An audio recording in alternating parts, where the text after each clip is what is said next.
नाही, अमरावतीच्या घटनेमध्ये कालच्या ज्या पद्धतीनं दुर्दैवानं 3 बालकांचा मृत्यू झाला, ही अतिशय दुर्भाग्यपूर्ण अशा पद्धतीची गोष्ट आहे. त्या आपल्या सर्व कर्मचाऱ्यांनी त्याच्यामध्ये झालेल्या घटनेनंतर खूप त्यांना वाचवण्याचा प्रयत्न केला, प्रयत्नांची शिकस्त केली. परंतु 6 बालकांना वाचवण्यामध्ये त्यांना यश आलं. परंतु या 3 बालकांना मात्र त्यांना वाचवता आलं नाही. अतिशय दुर्भाग्यपूर्ण, दुर्दैवी अशा पद्धतीची घटना आहे. पहिली प्राथमिकता होती, की जितकी तिथं बालकं आहेत त्यांना पहिल्यांदा वाचवणं. त्यामध्ये बऱ्यापैकी काम केलं. त्यातली 6 बालकांच्यावरती बाकीच्या हॉस्पिटलमध्ये उपचार सुरू आहेत आणि ते सुरक्षित आहेत. आता काय काळजी करायची गरज नाही. यानंतर ही घटना घडली कशी किंवा कशामुळे झालं, नेमकं काय चूक होती, याच्याबद्दल सुद्धा टेक्निकल टीम काम करेल आणि त्याच्यानंतर त्याच्याबद्दल जर काय त्याच्यात अनियमितता असेल, आमच्या यंत्रणेकडून काही चुका झाल्या असतील, तर निश्चितपणाने त्याच्यावरती सुद्धा कारवाई करू. ते 2 वर्ष आधी झालं होतं म्हणून नवीन बिल्डिंग, नवीन सगळं. महाविकास आघाडीचं सरकार होतं त्यावेळेला मी पालकमंत्री असताना या बिल्डिंगची मंजुरात आहे. उद्घाटन करायला फार वलवल असते या लोकांची. काय डेव्हलपमेंट केली, काय केली हे मला राजकारण नाही बोलायचं आहे. पण सप्लायर कोण होता? ते इन्व्हर्टर मध्ये फॉल्ट होता का? व्हेंटिलेटरमध्ये फॉल्ट होता का? इलेक्ट्रिक कनेक्शन्समध्ये त्या ठिकाणी फॉल्ट होते का? का? व्हेंटिलेटर का फुटतं? म्हणजे तिथं फॉल्टी व्हेंटिलेटर्स दिलेले आहेत. 56% कमिशनवालं सरकार हे आहे आणि हे 56% कमिशनवालं सरकार याच्यावर दोषीच आहे असं म्हणायला काहीच हरकत नाही. इन्फ्रामॅन म्हणून घेत असताना गरिबांकडे पण लक्ष दिलं गेलं पाहिजे. डफरीनमध्ये कोणी श्रीमंताचं लेकरू येत नाही. इथं गरिबाचंच लेकरू या ठिकाणी होतं. जी पोरं मृत्युमुखी पडली त्यांना मोठ्या प्रमाणात कम्पेन्सेशन 3 आणि 4 लाख देऊन हे चालणार नाही बाबा. इथं जरा बघा संसार थाटायला एखादं लेकरू NICU मध्ये त्या ठिकाणी म्हणजे काय बोललं पाहिजे, मला शब्द कमी पडतायत. निषेध आहे या सगळ्या गोष्टींचा. लक्ष द्या इन्फ्रामॅन, इन्फ्रास्ट्रक्चरकडे थोडंसं लक्ष द्या. हे कोण सप्लायर्स आहे त्यांच्याकडे जरा कडक लक्ष द्या.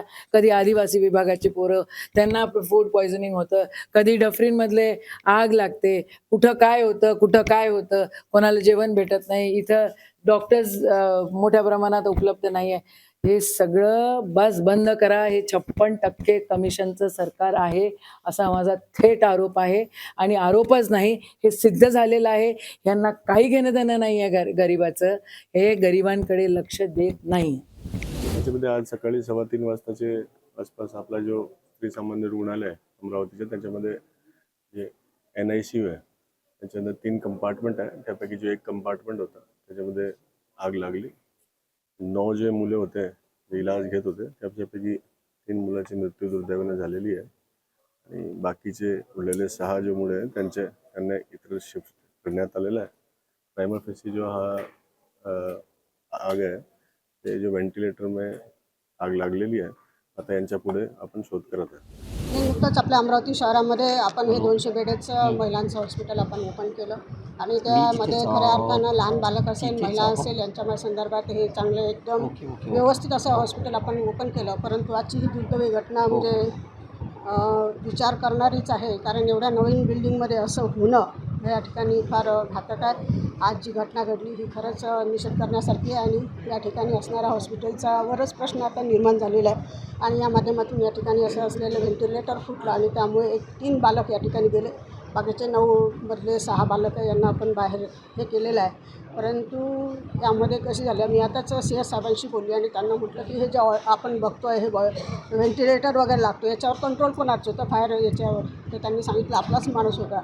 पण रोज चेक करायला पाहिजे होतं. म्हणजे मला वाटतं याच्याकडे काहीतरी दुर्लक्षित झालेलं दिसतं आहे.